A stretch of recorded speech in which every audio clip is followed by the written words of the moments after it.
మనమే నియంతలకి రాజులు అనుకుంటున్నామా, లేకపోతే మనమే నియంతలు అనుకుంటున్నామా? నిజం అనేటటువంటి దాన్ని సమాధి చేస్తూ అబద్ధాల పునాదుల మీదన నీచ జర్నలిజం చేసేటటువంటి పత్రికలు ఉన్నటువంటి రోజుల్లో ప్రజలకి మిగిలింది సోషల్ మీడియా. ఈనాడులోనో, ఆంధ్రజ్యోతిలోనో, సాక్షిలోనో ఒక వార్త వచ్చిందంటే దాన్ని ఒకళ్ళ మీదన ఒక ముద్ర వేశారంటే దాన్ని కడుక్కోవడానికి ఏం చేయాలి? వాళ్ళు ప్రకటనిస్తే ఆన్సర్ రాయరు, పైగా దాంట్లో కూడా మళ్ళీ అడ్డకోలుగా కవర్ చేసుకుంటూ రాసుకొస్తారు. ఈనాడు, జ్యోతి, సాక్షి అన్నీ చెప్తున్నాను నేను ఇక్కడ.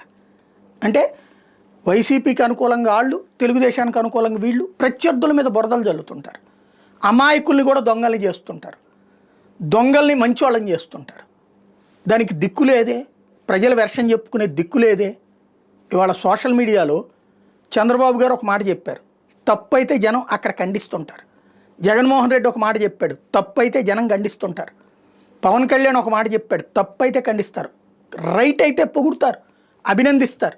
చర్చ జరుగుతోంది. ఇవాళ రోజున ప్రజాస్వామ్యాన్ని బతికిస్తోంది సోషల్ మీడియా మాత్రమే. అక్కడ కూడా దొంగతనంగా తప్పుడు ప్రచారాలు చేసేవాళ్ళు ఉన్నారు, కానీ వెంటనే అక్కడే ఆన్సర్ ఉంటుంది, అక్కడే సమాధానం ఉంటుంది.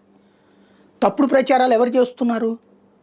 విజయవాడలో బుడమేరుతో బుడమేరుని బొక్క పెట్టారు, కావాలని చెప్పి కుట్ర చేశారు.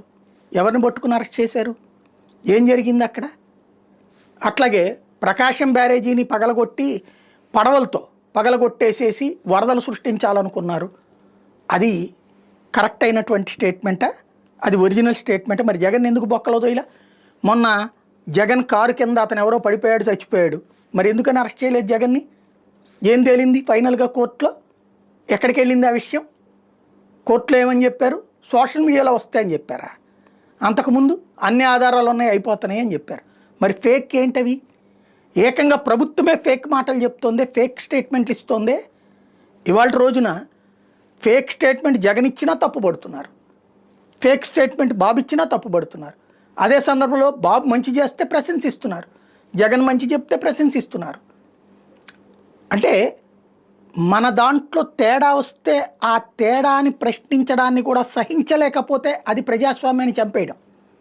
గత 5 ఏళ్లలో సోషల్ మీడియాలో ఈనాడు, జ్యోతి, TV5, ABN, మహా టీవీ, ఈటీవీ వీటిట్లో వచ్చినాయి ఏంటి? సోషల్ మీడియాలో ఎలా రాసుకొచ్చారు జగన్ మీదన? అప్పుడు నిషేధాలు పెడితే ఊరుకునేవాళ్ళ? ఇప్పుడు నిషేధాలు పెడదాం, దానికి ఒక మంత్రివర్గ కమిటీ వేసి ఎవరి గొంతు ఎట్లా నొక్కాలో చూస్తారా? అంటే భయపడుతున్నారా? మేము ఇంకా రాబోయే రోజుల్లో చాలా తప్పులు చేస్తాం, ఆ తప్పులు బయటపడిపోతాయని భయపడుతున్నారా? లేదా ఎవడు మమ్మల్ని అనకూడదు, మేమేం చేస్తే అదే కరెక్ట్, మేము మర్డర్ చేసినా సరే అయ్యో వాడంతటా ఆడే చచ్చిపోయాడని చెప్పాలి అనుకుంటున్నారా? అంటే ప్రజలు భయపెడుతున్నారా, మనం భయపడుతున్నామా? ఆలోచించుకోవాల్సిన అంశం.